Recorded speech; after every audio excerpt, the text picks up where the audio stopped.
ఈరోజు ప్రపంచ పుస్తక దినోత్సవ శుభాకాంక్షలు అందిస్తూ అందరికీ.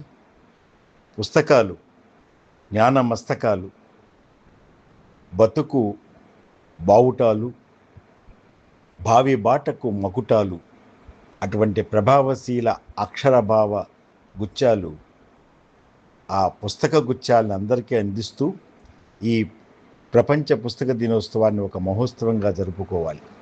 ఎందుకంటే చిరిగిన చొక్కా అయినా తొడుక్కో, మంచి పుస్తకాన్ని కొని చదువుకో అన్నారు ఆ సంఘ సంస్కర్త కందుకూరి. అంతేకాదు, పుస్తకాలు ఉన్నట్టి ఒక పూరి గుడిసెలోనైనా ఉంటాను కానీ పుస్తకాలు లేని భవంతుల ఆ ప్యాలెస్సుల్లో నేను ఉండను అని చెప్పినటువంటి ఒక విశిష్ట వాక్యాన్ని మనం గుర్తుపెట్టుకోవాలి.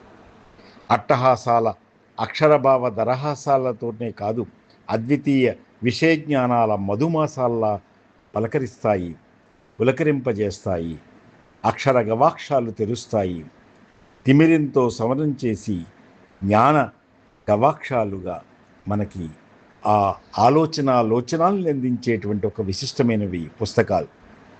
అందుకని అంతరంగాల ఆత్మకథల ఆ అనుభవ జ్ఞాపకాల రెక్కల్ని విప్పుకుంటూ నలుదిక్కలా ఎగిరే పిట్టల్లా మనం ఆ పుస్తకాల్ని, ఆ పరిమళాల్ని ఆస్వాదించాలి.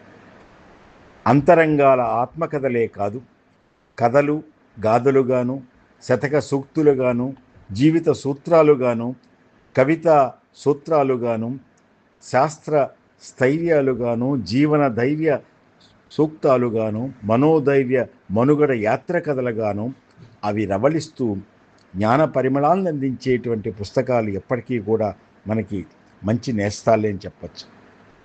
నైతిక విలువల్ని, వ్యక్తిత్వ వెలుగుల్ని ఒక విశిష్ట వేదికగా అందించేటువంటి ఆ పుస్తకాలు పుటకి మేటి భావన బాటలు వేస్తూ ఆ పుటం పెట్టిన స్వర్ణధారులుగా నిలుస్తాయి.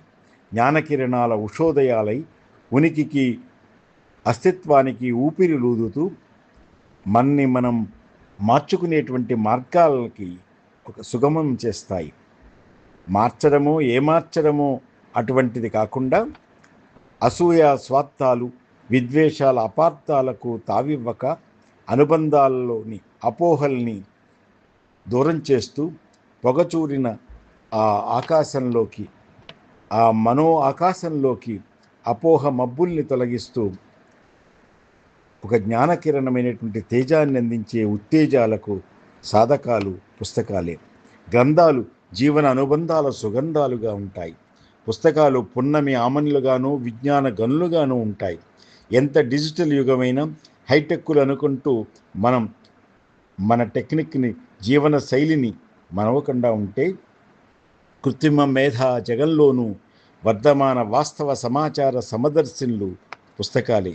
ముఖ పుస్తకాలతోటి, ఆ ముఖస్థుతులతోటి కాలం వెళ్ళబుచ్చగా కాల నిక్షేపాలైనటువంటి ఆ గ్రంథాలని ఆస్వాదిస్తూ ఉండాలి.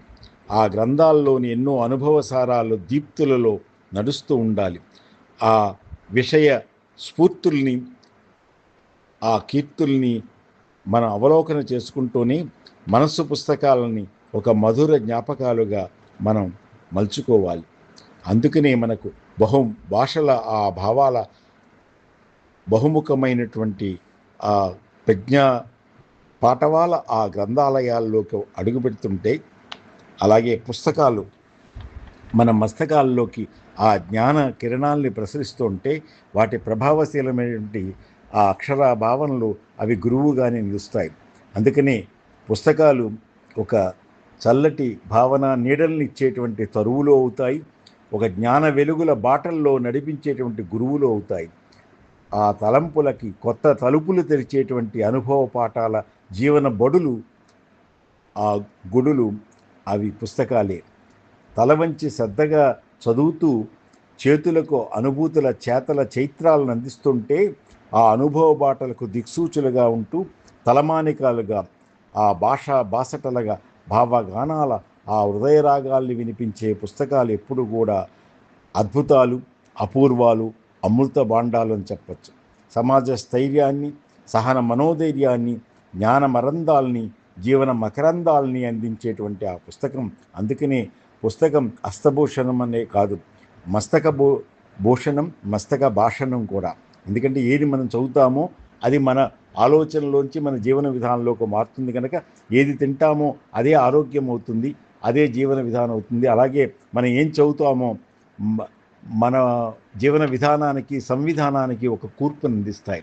అందుకని నువ్వేమిటో చెప్పాలంటే నువ్వు చదివే పుస్తకాలని నీ స్నేహితుల్ని చెప్పు, నీవేంటో, నీ భావన రీతి ఏంటో, నీతి ఏంటో మేము తెలుసుకోగలుగుతామని మహానుభావులు చెప్పారు. కనుక ఆ ప్రక్రియలు ఎన్ని పుస్తకాల్లో ఉన్నటువంటి ఈ సాహిత్య సారస్వతమైనటువంటి ఆ కళాప్రపూర్ణత్వమైనటువంటిది, ఎన్నెన్ని ప్రక్రియలు, ఎన్నెన్ని ప్రయోగాలు, అన్నీ ప్రయోజనాలే కానీ ఉంటే ఆ సద్భావన, ఆ సత్సంగాలకి సద్గ్రంథాలే మూలాలవుతాయి. కనుక ఒక పుస్తకం జీవితాన్ని మార్చేస్తుంది, ఒక వాక్యం ఆశయం అవుతుంది, ఆసరా అవుతుంది, ఆశ్రయం అవుతుంది, ఆదర్శం అవుతుంది. కనుక మనంగా ముందుకు వెళ్ళేటువంటి ఎన్నెన్ని మంచి పుస్తకాలు, ఆసక్తి ఉంటే, ఆ శ్రద్ధ ఉంటే ఆ శక్తి వస్తుంది. ఆ శాస్త్రాల యొక్క ఆ మనోవిజ్ఞాన వికాసాలకి జ్ఞానహంసలు. అందుకని ఆ రాజీవమైనటువంటి ఆ విశిష్టని జీవన జాస శ్వాస అయితే మనకి ఆ పుస్తకాల్లో ఉన్నటువంటి అనుభవ గాథలన్నీ కూడా మనకి ఒక వీణ వేణు రవాలై మనకి సంపూర్ణదత్తమైన వ్యక్తిత్వ వికాసంగా అనిపిస్తాయి. కనుక పుస్తకాలు ఎప్పుడూ బహుముఖాలు, బహుమతులను అందించేటువంటివి. కనుక మనం పుస్తకాలని కొని చదవడమే కాదు, పుస్తకాలే బహుమతులుగా ఇచ్చి ఆ పుస్తక వికాసానికి, జ్ఞాన మస్తకాలకి తోడ్పడాలని ఆకాంక్షిస్తూ, లోకా సంస్థ పుస్తకం భవతి అన్నట్టు ఆ పుస్తకోదయాల కోసం స్వాగతిస్తూ, సహృదయ శుభాభినందనలు తెలియజేస్తూ, భవదీయుడు డాక్టర్ వేదు శ్రీరామశర్మ, శిరీష, అధ్యక్షులు సహృదయ, సంపాదకులు హెల్త్ టాక్.